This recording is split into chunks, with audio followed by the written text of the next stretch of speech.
Muy buenas tardes ya, son las 12 del día, ¿no?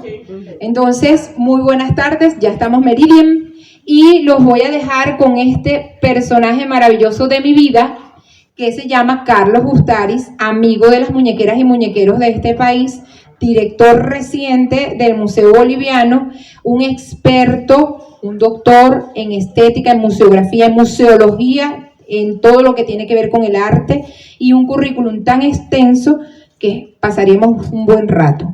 Este personaje maravilloso que está aquí ha aceptado esta invitación de esta humilde servidora de participar y conversar en este coloquio, el segundo coloquio muñequero de Venezuela, que tiene como intención y con su ponencia cerrar un ciclo maravilloso de 4 días de intercambio de conocimiento, de saberes en torno al tema muñequero de nuestro país, cosa que nos enorgullece porque investigadores, artistas plásticos, muñequeras y muñequeros vinieron a dejar su saber, su compartir y su buena conversa para abundar sobre este trabajo que venimos haciendo los muñequeros de Venezuela, muñequeros y muñequeras de Venezuela. Entonces, el título de la ponencia yo voy a dejar que él mismo lo dé y entramos en materia. Carlos Ustaris, amigo, te dejo. Gracias, amiga. En el uso de la palabra. Gracias. Bueno, en principio le dije a Carmen Sofía que se quedara porque yo recuerdo una vez que yo vine a esta casa buscando trabajo.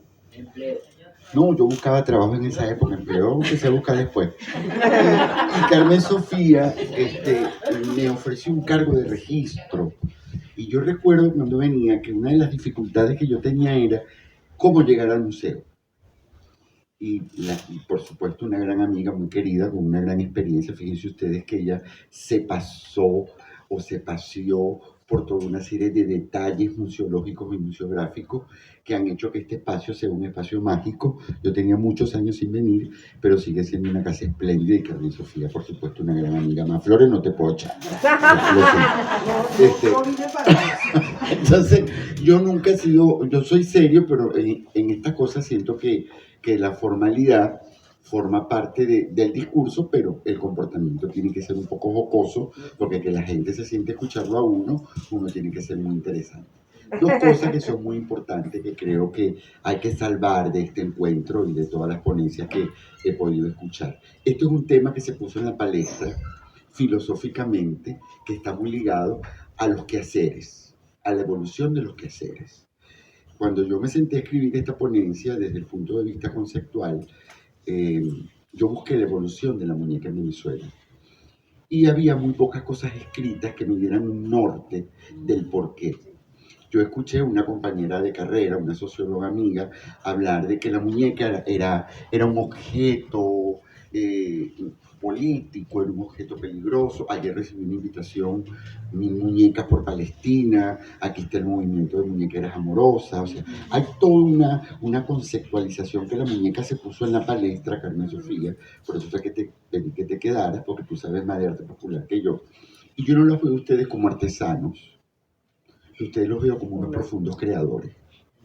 Porque el hecho per se de generar una imagen que en este momento ha conmovido y ha mostrado una forma de encuentro, es un elemento muy valioso.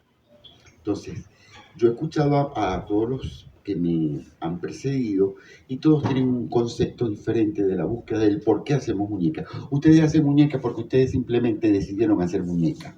Aquí no hay que intelectualizar el mayor discurso sobre la estética, sino la visión orgánica que tiene la muñeca en la representación humana.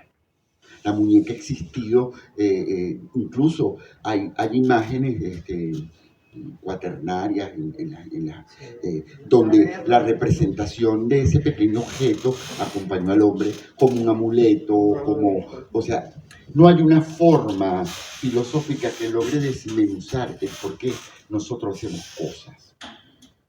Entonces, en una de esas cosas que uno hace cuando uno estudia, cuando uno estudia tanto, yo vi una materia con una mujer extraordinaria, ahorita me viene el nombre, y ella una vez me invitó a leer a Pierre Bourdieu y me dijo, chicos, tú tienes que leer a Pierre Bourdieu porque él retrata el arte desde otro punto de vista. Y eso es lo que están haciendo ustedes.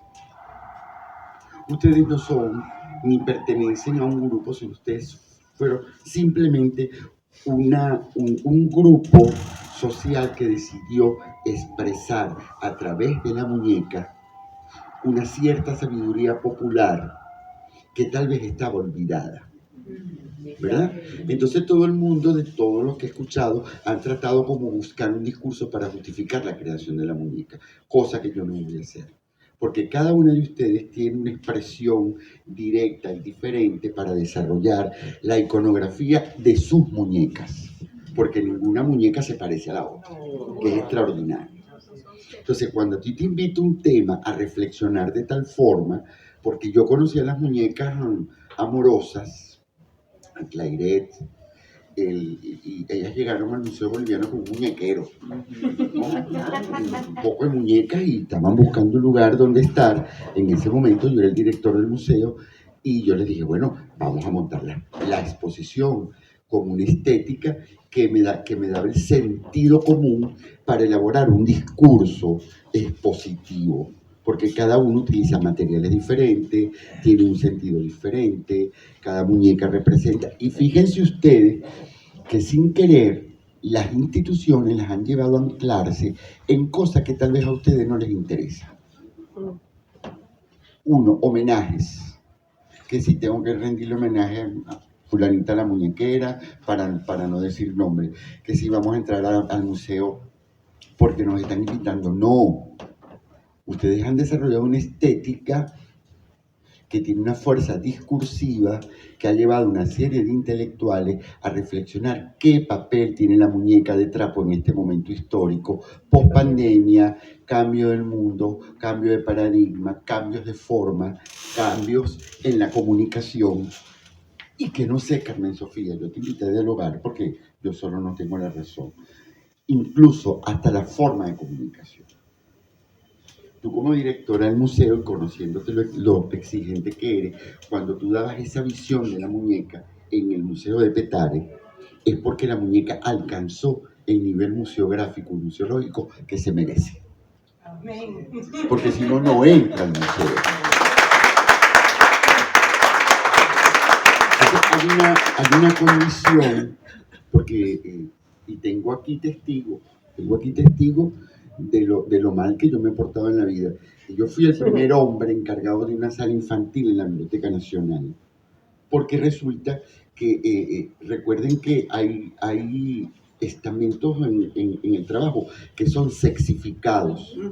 Entonces resulta que en la Biblioteca Nacional había una fuerte crisis porque no habían encargadas de salas infantiles, pues eran maestras, entonces querían utilizar la sala infantil. La Biblioteca Nacional siempre buscó como darle una estética diferente a lo que era el trabajo plástico infantil, utilizando el libro como estrategia para promocionar la lectura. Y en ese momento, bueno, como yo les buscaba trabajo, bueno, me enganché en ese trabajo y me tocó trabajar en una zona muy deprimida. Y en ese momento les reconozco que yo no tengo ninguna habilidad manual. Yo no sé ni cocinar, ¿no? Entonces, como chiste. Entonces, yo le dije a Carmen Sofía que se quedara justamente porque voy a terminar de decir algo y le voy a pasar el micrófono a ella. No porque te voy a complicar la vida, sino porque porque vamos a hablar vamos a hacer un diálogo de saberes. Entonces, en ese momento en la Biblioteca Nacional se decía una cosa, que el niño creaba en función de lo que leía. Y la creación de las muñecas, lo recuerdo clarito, es la creación de cada uno de ustedes. No es la creación mía, no es mi visión, no es la cosmogonía que yo tengo sobre la vida, no es la visión que yo tengo sobre las cosas, sino eso va a determinar la condición de conexión que yo tengo con mi visión de mí mismo o sobre la cosa que yo quiero expresar.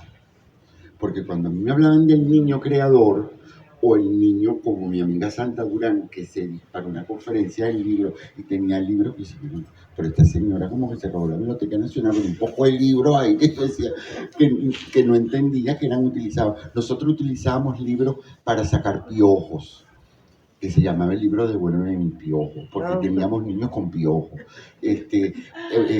Había una que se llamaba no sé qué cosa en bicicleta, porque necesito Rosaura en bicicleta, que era una belleza. Entonces, toda esa construcción literaria nos llevaba en la Biblioteca Nacional a tener espacios reflexivos cada día. Entonces el museo, en este momento, y no es que te estoy dorando la píldora, adolece de directores de museos. ¿Por qué adolece de directores de museos? Porque justamente lo que ocurrió en la Galería de Arte Nacional es el producto de un profundo desconocimiento de lo que es museografiar y musealizar elementos que hace la comunidad. Porque el museo se quedó en un profundo retraso de que incluso Pierre Bourdieu dice, todo lo que entra al museo muere. ¿Por qué? Porque nadie lo ve.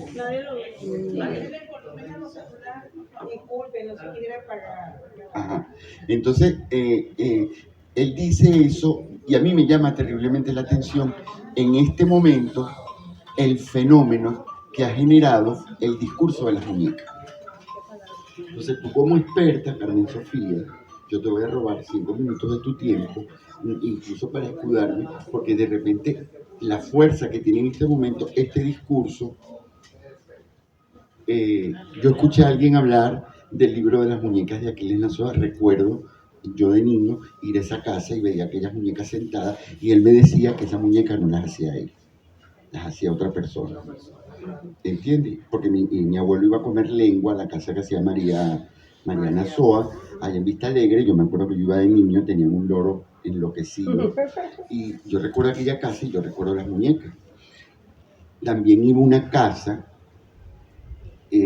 donde en esa casa también había muñecas, que las hacía una muñequera que trabajaba en esa casa, que después trabajó en la Biblioteca Nacional, en la biblioteca que estaba en Los Chorros, creo que era en la, no recuerdo el nombre, que estaba en Los Chorros, que era de un cronista, Enrique Bernardo Núñez, y esa señora llamada Avis hacía unas muñecas extraordinarias, eran unas copias extraordinarias de las muñecas de Aquiles Nazoa. Yo he visto exactamente la misma técnica en cada una de estas muñequeras, pero con una sensibilidad que es lo que me llama terriblemente la atención en este momento. ¿Por qué queremos encontrarnos con la muñeca? Y ahora yo le voy a pedir a Carmen Sofía que me hable de la estética de la muñeca popular, que fue lo que yo capté ahorita en tu discurso.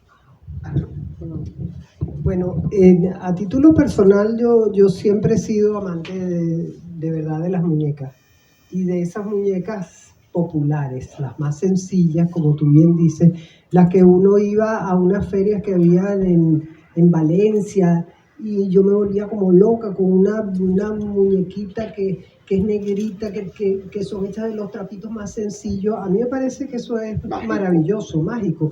Y la utilización que se le da a nivel familiar, digamos, de construir en torno a ellas cosas, historias, etcétera, ¿no?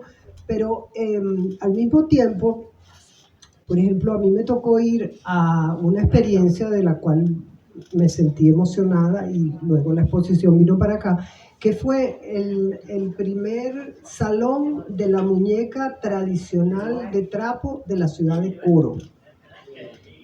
Ahí no se podía poner absolutamente nada que no fuera natural. La fibra tenía que ser fibra natural, el trapito tenía que ser de tela, yo creo que hasta no lo dejaban mucho ni con lo sintético.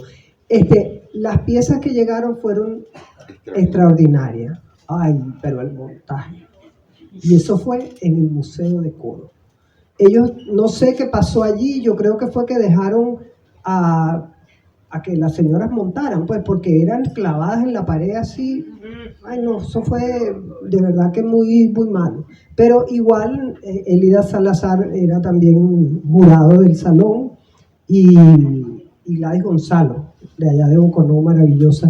Bueno, nosotros de allí, yo particularmente les hice una promesa y se cumplió y nosotros nos trajimos esa exposición para acá. Bueno, sinceramente, el orgullo que yo tengo de lo que se hizo aquí todavía me hace sentir muy bien, porque se le dio un contexto completamente diferente a las piezas y cada una era pero con un respeto y con un módulo bien puesta. Les buscábamos cositas que tuvieran que ver con ellas como para ambientarlas, y la muñeca tiene ofrece como otra cosa. Entonces, a pesar de que, bueno, son las pequeñas, y eran muñecas pequeñitas, porque ahí no había muñecas grandes. Creo que les pusieron inclusive hasta como una cierta medida, porque de repente podemos conseguirnos como las de Sobeida, que eran unos señores que se paraban solos y entonces es un problema. Pero una bellísima exposición. Eso habla mucho y las muñecas eran del estado Falcón, casi todas, aunque creo que había alguna que otra que llegaba de otra parte. Sí, porque ellos trabajaron fue el Falcón. Falcón Zulia, exactamente, sí. Y bueno, eso tuvo un éxito enorme allá y aquí. Aquí estuvo con nosotros como, no sé si 2 o 3 meses, como 3 meses, 2 o 3 meses, y eso era la gente pasando y fascinado viendo todo el trabajo de las muñequeras. Hicimos un pequeñito folleto que ayer se me olvidó que le diéramos uno a Claire también para que vayan haciendo parte de la biblioteca. Pero sin duda alguna que la muñeca ha cumplido durante la historia de la humanidad un papel fundamental, o sea, en todo. Sí, es verdad que hay unas muy bellas, las que son tipo bibeló, de adorno y tal, pero la muñeca en el carácter popular es más una cosa de apego personal. Por eso es que quería que ella interviniera por 2 cosas, porque no podemos, desde el punto de vista intelectual, seguir sacándole el tema cuando ustedes hacen creaciones individuales.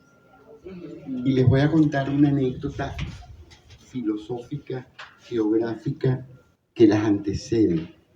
No hay unas muñequeras más tradicionales y más elementales que las de Cerezal. Ay, sí. Y usted pasa por Cerezal, que hay un policía acostado, ya le dicen burro. Ya iba a hablar de esas, ¿verdad? de ellas. Entonces, cuando usted pasa sobre el burro, está la mujer con aquel kiosco hecho de caña amarga, y ahí está colgada la muñeca. Todas son negritas. Todas son negritas. Y tú le preguntas, mientras ella fríe la empanada, ¿cuánto cuesta la muñeca? Y sin ver la muñeca te dice 20 bolívares. Está la muñeca colgada y ella friendo las empanadas. Y esa la hice el mes pasado porque me la encargaron. Entonces, esa simpleza le da la magia al trabajo manual. Que nadie quiere ser manualista, todo el mundo quiere ser artista. No, señor. Eso forma parte de un trabajo manual bien llevado. Es como el cerámico. Ustedes me van a perdonar, a mí me encanta una porcelana Yadro, pero también me gusta una porcelana de barro. Exactamente. Entonces, si hacemos paralelismo en algunos elementos, las muñecas, yo estuve en un museo en Alemania y estaba una colección de muñecas Yadro, era la cara de porcelana y todo el cuerpo relleno de algodón. Eran bellísimas, pero daban como miedo. Una cosa así. Entre el museo de cera. No se atreve ni a tocarla porque le va a romper la cabeza. Exactamente. Entonces, la muñeca que te permite, que es lúdica, que tú te acerques, que te la cuelgues. Todo el mundo tiene una muñequita colgada. Eso es una representación que está intrínseca en ti. Tú ves la obra de arte y tú la miras. Exacto. Tú trajiste una Antonia Suárez. Yo le dije, le voy a llevar un regalo. Entonces las palomitas de la paz. A tu Antonia allí. Bueno, eso es un lujo, Carmen Sofía. Entonces, cuando tú empiezas a interactuar con la obra, tú ves un Picasso, pero tú no te lo cuelgas. Tú vas a la tienda y compras una taza y te la llevas a tu casa. Pero yo me compro un prendedor de la muñeca y lo hago mío y me lo cuelgo. Y ahí yo me estoy haciendo de la obra. Entonces, filosóficamente, no podemos seguir intelectualizando un proceso de creación individual, incluso lleno de sentimiento. Cuando a mí me tocó ir, y les voy a poner, y yo siempre he hecho esa anécdota, bueno, se me va a caer la cédula. En mi familia tenía una casa en Macuto que colindaba con el castillo de Armando Reverón. Y yo recuerdo aquellas muñecas tiradas en el piso, en el castillete. Estaba vivo el mono Pepe, estaba vivo todavía los gansos que tenía en la laguna. No habían intervenido, no había metido un poco de museólogos y museógrafos la mano ahí en la colección de Reverón. Y después que le metieron la mano, acabaron con la colección de Reverón. Entonces, son procesos que lamentándolo mucho, cuando yo me hice doctor en museología, o sea, yo no trabajé en un museo. Buscaré trabajo por allí, quien invite, ayudaré a cualquier cosa. Porque es que resulta que cuando nos vamos a la práctica, queremos aplicarle a todo la misma técnica. Y eso no puede ser posible. ¿Por qué? Porque la muñeca en este momento, que es nuestro epicentro de esta conversación, por eso fíjate que tú como directora de museo, que estás dando una serie de elementos y de recursos para mejorar el montaje, nos hace llevar que ya la muñeca per se es una obra de arte concebida. Y aquí no hay que discutir si es artesanía. A mí no me interesa si es artesanía, si es arte. A mí lo que me interesa es que ya la muñeca trascendió el discurso, porque aquí tenemos una disertación abierta que hacemos con la muñeca de trapo ya después que está museografiada. Ya se investigó, ya hay detalles que van mejorando incluso cada montaje. Entonces, ¿cuál es el camino a seguir de ahora en adelante con la muñeca? Esa es mi pregunta. Esa es mi pregunta a las muñequeras. Las muñequeras ahora tienen que ver hacia dónde van. ¿Cuál es la pregunta, Carlos? Ajá, ya entramos en el museo, museografiamos, ya discutimos qué fue lo que hicimos, qué es de la vida de las muñecas, cómo la logré, representa a mi mamá, yo hice aquello. ¿Para dónde van las muñecas ahora? Luego de haber logrado entre todos construir un discurso, ¿verdad? Que no es un discurso vano, sino profundo. ¿Hacia dónde vamos ahora? ¿Cuál es la construcción ahora del discurso de la muñeca? Ya que ha estado en varios museos, hemos tenido conversatorios desde hace 4 días con gente muy profundamente, muy bien. La profesora está allá, que tuvo una exposición hermosísima. Una compañera socióloga habló de que la muñeca era un arma ideológica. Entonces, ayer, 2.000 muñecas por Palestina. Muñecas, muñequeras en Macanao, muñequeras en Caracas, muñequeras en Miranda. O sea, hay un movimiento de muñecas. Entonces, a este punto, ¿para dónde vamos a partir de ahora? A seguir siendo... Ya vaya. Ustedes me van a ir diciendo. O sea, ya estamos aquí, estamos discutiendo. O sea, entonces de aquí en adelante nos vamos a conformar con una exposición bien montada, que la muñeca no esté colgada, como decía Pierre Bourdieu, que él fue la primera vez al cine y resulta que aquella pantalla gigantesca, él era un niño en un pueblo en Lyon, ¿no? Y dice, cuando vi salir a los 3 mosqueteros y de repente comenzó a rajarse, porque la pantalla era una pantalla de tela vieja y se comenzó a rajar, él pensaba que esa era la realidad de la película que estaba viendo. Entonces, ¿nosotros vamos a permitir que el discurso se nos rompa pensando que esa es la realidad? No, claro que no. Entonces, esa es la reflexión. Yo puedo saber mucho de teoría y muchísimo, pero ustedes son las que tienen el destino de seguir con este proyecto y de seguir materializando y de seguir investigando, porque fíjate tú que estamos hablando de lo sencillo, no estamos hablando del lujo, no estamos hablando de las muñecas, sino, no, yo agarré un poquito de trapo, yo estaba en pandemia triste, me puse a hacer es más, yo he visto una muñequera que hace las muñecas al doble de ella. Yo vi una muñeca de Carmen Sofía, yo decía, esta es Carmen Sofía. Y tú ves las muñecas de ella y se sientan como ella, tiene cuerpo como ella, y tú dices, sí, es un espejo de ella. Porque es un proceso inconsciente. Es un proceso inconsciente. Aquí está la muñeca Claire. ¿Se parece a Claire? Si ustedes la ven bien, ella le quiso pintar la cara a otra, pero se parece a Claire. Aquí está esta Madre Teresa de Calcuta. Allá tenemos las palomitas de la paz de mi amiga. Y este gallo, que es del amigo que está por allá. Entonces, todas esas representaciones es el objeto que estamos admirando. Y es un proceso inconsciente, incluso las medidas antropométricas. Porque en mi exigua colección, en mi pequeña colección, me asombro cómo tú puedes identificar las que son de la zona de los Andes. Tienen las características antropométricas de las mujeres de los Andes. La miradita lánguida, el pelito liso, achatadito el fundillito, sin mucho seno. Porque la mandaron para Caracas. Ajá. Las piernas larguitas. son delgadas las mujeres. Pero ves, por ejemplo, una barloventeña, por ahí hay una barloventeña con un par de pechos y un fundillote, una barloventeña, Bueno. una jotuta barloventeña. Bueno, Y los niños hacen eso. Eso me lo enseñó Doris Spencer, eso me lo dijo Doris, porque yo no había hecho esa reflexión.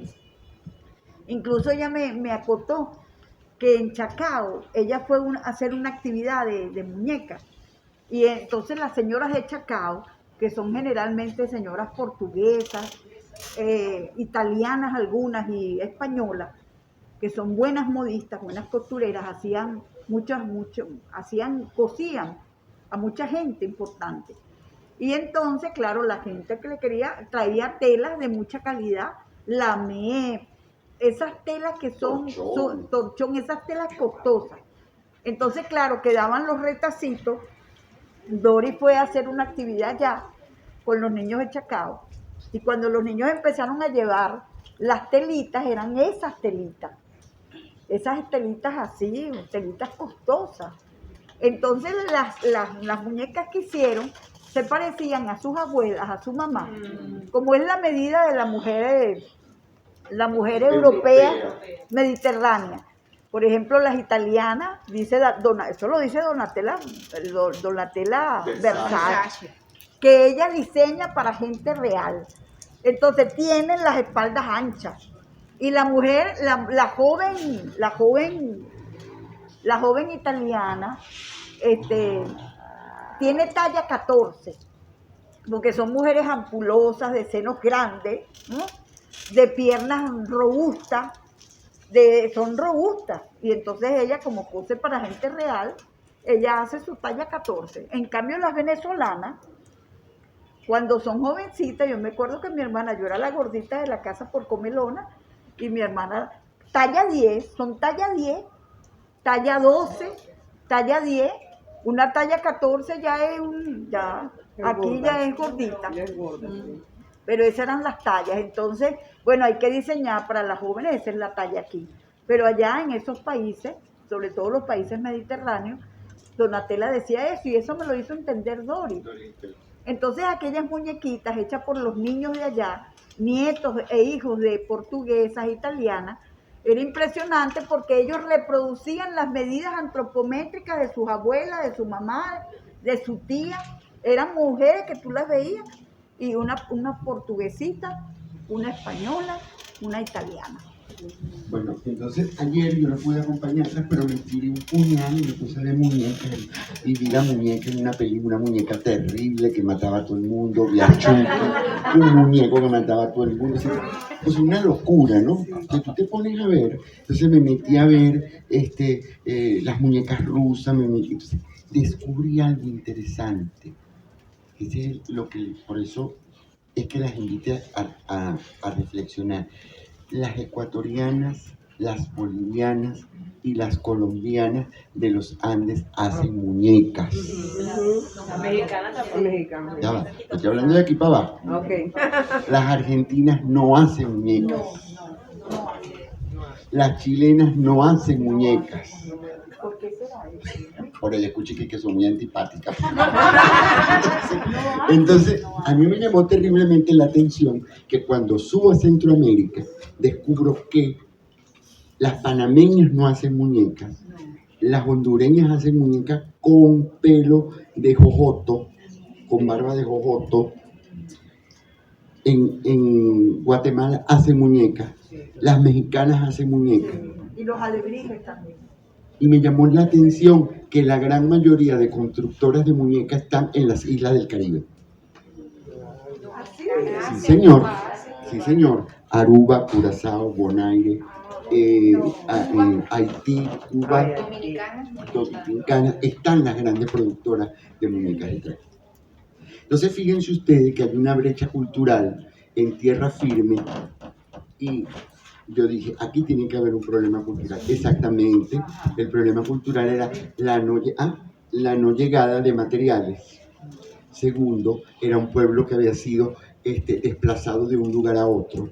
Entonces, incluso la muñeca está colorida en función porque les voy a pasar ese artículo en función de los colores de la cocina, el uso de cúrcuma, por eso es que los colores de las muñecas son amarillo fuerte, verde fuerte, porque eran los colores referenciales que utilizaban las hacedoras de muñecas, que la hacían en la cocina, porque eran para los niños, que ese cuento no nos echó la colega, que eran hechos para los niños que no tenían acceso y utilizaban el material que tenían en la mano para darle vida a esa creación. Entonces, ese proceso creativo, todo el mundo quiere saber cómo lo hacen ustedes. Yo no puedo saberlo, porque eso debe ser un acto que debe ser como una musa, o no sé, algo tan íntimo que no puede ser revelado. Confórmense con que ya ustedes entraron en la discusión plástica, en la discusión museológica y museográfica. El proceso de creación es de ustedes. Ninguno de nosotros, ni ella como directora de museo, ni yo como especialista en arte, ni conocedor de arte, puedo inducir la creación de un tipo. Por eso le decía, ustedes han sido tan amplias que le han hecho homenaje a Sobeida, le han hecho homenaje a Reverón, a Aquiles Nassau. Maravilloso. Fueron gente maravillosa. Pero en este momento, ustedes son las que le están dando vida en palestra, en este momento, a ese proceso creativo.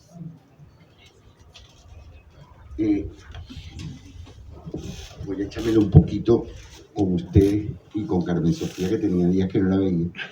Yo hice un viaje muy largo y terminé en Siberia. Caramba, Carmen Sofía, y llegué a Siberia y la temperatura y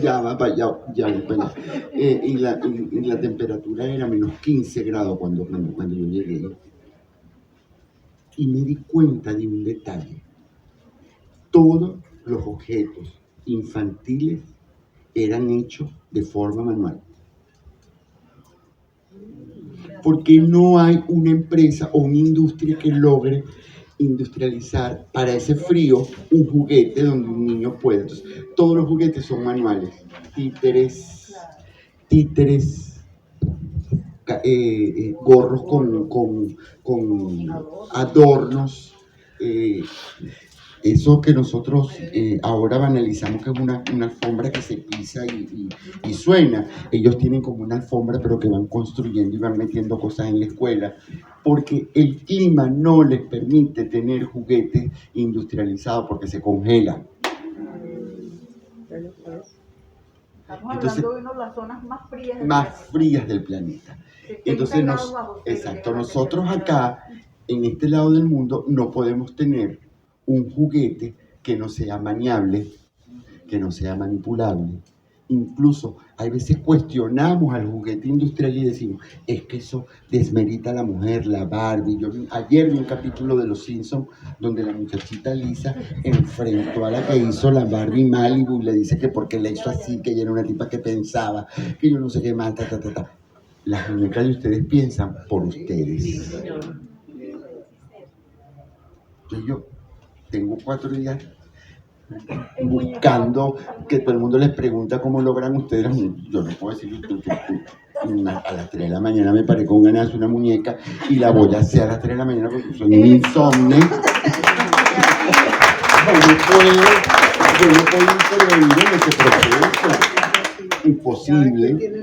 Cada quien tiene el suyo propio. Entonces, haciendo un poco de filosofía y viendo algunas cosas, lógicamente el hombre regresa a lo sencillo cuando el hombre se encuentra atrapado.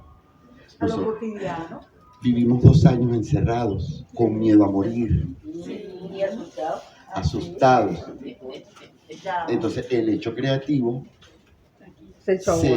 uno lo toma. Hubo gente que, incluso ustedes lo ven en los grupos ahora de venta, en mi comunidad no hay, la gente hace caraota, vende arepa, vende pastelito, vende empanada, venden hasta otras cosas, pero venden, ¿verdad? Sí. Entonces, ¿qué pasó en ese cambio del mundo? Que ese cambio del mundo ustedes lo están representando desde lo sencillo a lo grande, porque es que incluso el museo tiene que reinventarse para recibir las nuevas creaciones, porque ya Mondrian hace 1000 años que murió, Picasso Ni hablar. Ya lo hemos Pero visto. siguen siendo grandes. Ya voy para allá, doctora, pero no se me ponga brava. Ya lo vimos. Los museos son grandes. Bárbaro Río es grande. Mira qué belleza obra de yo. Estoy ahorita asesorando un museo, pero que me recibe es una obra de Bárbaro Río y le digo al tipo, pero tú con esta obra haces todo lo que tú quieras. ¿Cuál es ese? No sé, carajo, tiene como 5 obras de Bárbaro Río, había decía por allá para que te las traiga, que están en mal estado. Entonces, No puede ser. Estás en vivo. bueno, entonces, perdón, borren eso, edítenlo. Entonces, eso por allá, bueno, es que todo el que me conoce sabe que yo no me meto en un chingo y se me olvida. Entonces, eso ocurre. No se trata de discutir el proceso de creación, se trata de que nosotros, los que decimos que conocemos del proceso creativo, los museos, tienen que hacer una profunda reflexión y ustedes de aquí en adelante, lo único que yo veo, ya que han alcanzado ya el nivel de entrar al museo, es hacer una consulta latinoamericana. ¿La consulta? Latinoamericana sobre la creación de lo que es la muñeca, la forma del tejido, por qué se hace de esta manera. Y entonces ya salir del trapito sencillo y convertirlo en un trapito que realmente tenga la representación de la obra que ustedes hacen. Cuando tú hablas con una mujer en Cerezal, yo le ponía el ejemplo, todas las muñecas son altas, porque la mujer en el estado súper es alta. Entonces las muñecas son de patas largas. Ellos no dicen piernas, dicen patas largas. Esa es una muñeca de patas largas. Y entonces, ese proceso, que yo no lo había visto, sino hasta ayer, que tuve mucho contacto, que ellas hacen desde la muñequita así, que representa a la niña, hasta la muñeca grande, que en proporciones más o menos de este tamaño, que representa a la familia. Y por lo general, las muñequeras no representan varones. ¿Por qué no se representa? Porque no forma parte de la creación de la muñequera. Porque la muñequera hace cosas para la mujer. Entonces no hay que sexificar la muñeca, no hay que obligar a la muñequera a ser hombre, porque entonces queremos que la muñequera haga, que la muñeca se parezca. No, señor, esa es una creación espontánea que está teniendo sus frutos. Porque no creo, y lo voy a decir así, que este impacto que tienen las muñecas en este momento sea fortuito. Esto ha calado en el discurso de cada uno de ustedes y por eso cada uno de nosotros estamos aquí sentados, porque seguimos creyendo en la creación de la muñeca como un elemento individual que tiene un discurso propio y el cual se puede museografiar, musealizar y establecer criterios para desarrollar una colección. Entonces, hay que dejar ya a un lado lo poquitico, sino lo grandioso que han logrado construir ustedes. Desde que yo recibí aquel poco de muñecas, es un muñequero que no hizo veida por aquí, hizo veida por allá, hizo veida por allá. Yo tenía 2 negros haitianos que yo compré en el aeropuerto y los invitaron, y los negros tenían afro y grandotes. La muñeca estaba vestida de una tela que los haitianos me dijeron que era frofro, así, un color escandaloso. Ellas las invitaron y estuvieron. Nadie las tomó en cuenta, pero no importa, ellas estuvieron ahí como invitadas. Y eran haitianas. ¿Las recuerdan? Sí. Eran haitianas. Y habían otras invitadas también, y habían montadas en bicicleta y unas que tenían lentes. O sea, toda esa representación, no hay que buscarle más criterios, sino seguir produciendo hasta generar un discurso donde uno genere una colección.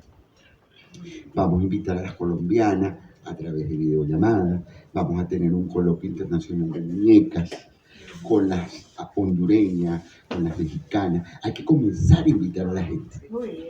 porque si no quedamos en lo poquito. Pero poco allí. En lo Sí. local.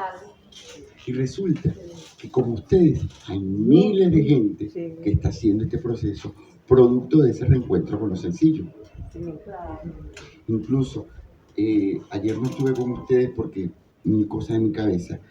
La gente está haciendo carne mechada, la gente está cocinando arroz, la gente está haciendo está preparando dulce de lechosa.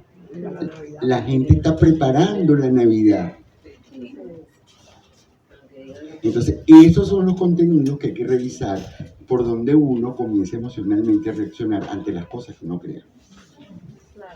Cuando Carmen Sofía dijo, yo me siento orgullosa, yo las puse bellísimas, por supuesto, la directora de un museo. Es que ellas eran bellísimas, Pero las estaban tenía mal mal presentadas. presentadas. Entonces, ese proceso es la visión de una directora de museo y el proceso creativo desde la vista de la gente que escribe sobre arte.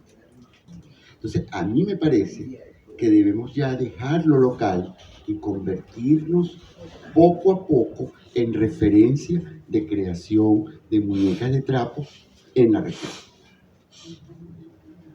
Mire, revisé el TikTok, no vi muñequeras en TikTok, vi chinas que tienen máquinas que enchufan, que les voy a comentar al gobierno, una lavapantaletas, una lavadora de este tamaño, una locura. Entonces, tú ves que todo el mundo está buscando cómo comunicarse.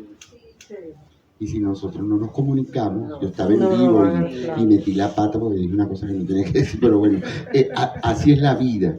Entonces, sí, El peligro de lo vivo. el peligro de lo vivo, como dice mi amiga Carmen Sofía. Entonces, eso es lo que yo quería transmitirles hoy, porque realmente yo las recibí. Y creo que había muy poca credibilidad del éxito, había una presión, había una persona que jalaba y la muñeca iba para acá y la muñeca iba para allá. Y dice, bueno, yo voy a dar una humilde opinión para que la muñeca se presente. Y saqué unos estantes de ese color que yo tenía y dijo una por allá, ¡ah! Son oscuros. Le dije, pero no te preocupes, vamos a montar así. Y las muñecas, entonces, todo encajó perfecto. ¿Recuerdan? Sí. Y fue bellísimo. Sí. Fue bellísimo. Tú no llegaste, Carmen Sofía. No importa, pero yo estoy aquí en tu casa.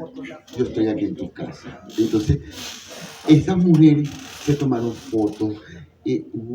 Había un muchacho que lo recibió con un corno y tocaba, que era como mágico, ¿no?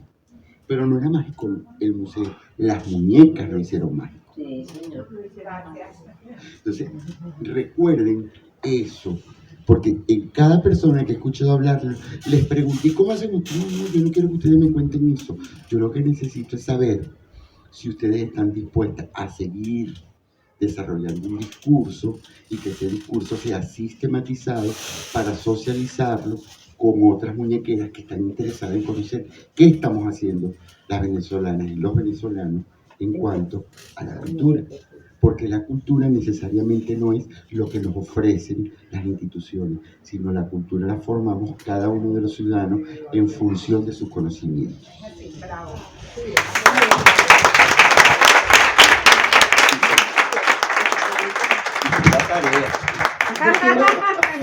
Antes de cerrar, yo quiero preguntarles quiénes conocen el libro de Salvador Garmendia que se llama Mi familia de trapo. Miren, búsquenlo porque eso es un tesoro. Si hablamos de Aquiles, bueno, cuando ustedes lean eso se van a morir, porque además está totalmente ilustrado con los muñecos de trapo, pero eso es una cosa maravillosa. Aquí lo hicimos cuando tuvimos un taller con Claire y bueno, todo el mundo quedó fascinado porque lo leímos y después se trabajaba, cada quien hacía su familia de trapo en unas vacaciones, ¿verdad, Claire? Pero eso es algo, por supuesto, de Ediciones de Carey, que es el rey de los mejores libros de niños a nivel universal, creo yo, porque ellos trabajan muy bien. Y ese es uno de los libros, así como está el de Wangari Maathai, que saben todas quién es Wangari Maathai. Ajá. ¿Cómo es posible que no saben? Vayan y lean el libro que está puesto ahí enfrente de la pieza, los tres panelitos de Wangari Maathai, que fue una mujer de Kenia que ella tuvo la oportunidad de formarse y estudiar en Inglaterra y todo eso. Cuando ella era chica, ella tenía que ir con su mamá caminando a buscar el agua vamos a poner 300 o 500 metros, porque no había agua, ya estaba el tema de deforestación, etc. Y luego cuando ella regresa de su viaje, entonces tenía que caminar 1,5 kilómetros para ir a buscar el agua. Entonces ella decidió con las mujeres que había que reforestar su país. Y ese proyecto de Wangari Maathai, que lo hizo allí y después tuvo réplicas en otros países africanos, pues él le valió el premio Nobel de la Paz. Exactamente, sí. Después hubo otro señor que lo hacía, yo creo que era heroico, un señor en la India, que él todos los días de su vida salía como, no sé, con 4 o 5 matas y caminaba no sé cuánto y allá iba sembrando. Y así el hombre hizo también una construcción de un bosque increíble, que bueno, también es otro ejemplo a seguir, porque la deforestación que estamos teniendo a nivel universal es terrible. Vamos rumbo al cataclismo. Pero bueno, la familia de Trapo, que fue por donde comenzamos, se la recomiendo altamente. Es un libro bellísimo, bellísimo, bellísimo. Y yo tengo una anécdota de ese libro. En una cena, Salvador Garmendia con una pea dijo que esa era su familia, que su mamá había hecho eso, porque su mamá los quería tener a todos controlados y cuando le faltaba un muñeco, su mamá lo buscaba. Fíjense ustedes. Aquilena Soa me dijo así, esas no las hago yo. Y yo le decía, ¿quién las hace? Porque me llamaba terriblemente la atención que uno entraba y estaba una muñeca sentada así. Todavía está allí. Yo tengo un artículo, Carlos, de quién hacía las muñecas de aquí. Te lo voy a traer para que lo veas. Una señora que vivió mucho tiempo y era quien le confeccionaba las muñecas aquí en Nassau. Y ella se volvió un personaje célebre por eso. Pero célebre desconocida. Una célebre que casi no conocemos. Se las encargaba. Él las encargaba. Con Sí. unas características. Sí, una señora bastante mayor. Vivió mucho además. Bueno, entonces, si hacemos un recuento histórico de las muñecas, nos han acompañado en todo el proceso histórico. Entonces no estamos descubriendo el agua caliente. Simplemente que estamos retomando el principio de un oficio muy venezolano y tomando las palabras de Carmen Sofía, las muñecas anteriormente se hacían con pelo de barba de jojoto. Entonces es tiempo de utilizar la ecología como un elemento para rescatar el Hay un hacer de cuento la muy muñeca. famoso que se llama Yassi y su muñeca. Y su muñeca.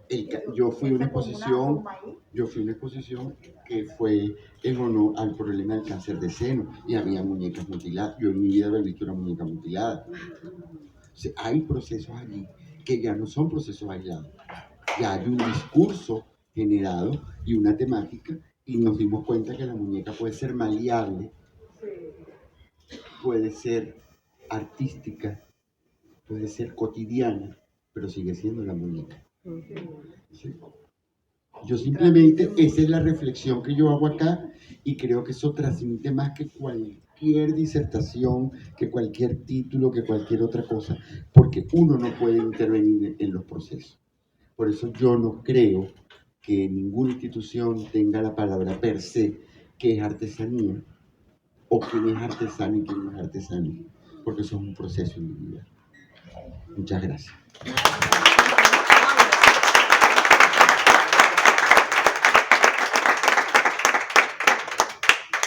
Gratamente sorprendida y gratamente sorprendida. Después de estos 2 libros vivientes que nos han compartido en el día de hoy, porque saben muchísimo, ¿verdad? 3 libros, por allá tengo otro, y cada uno de nuestros pareceres y saberes que son maravillosos y loables.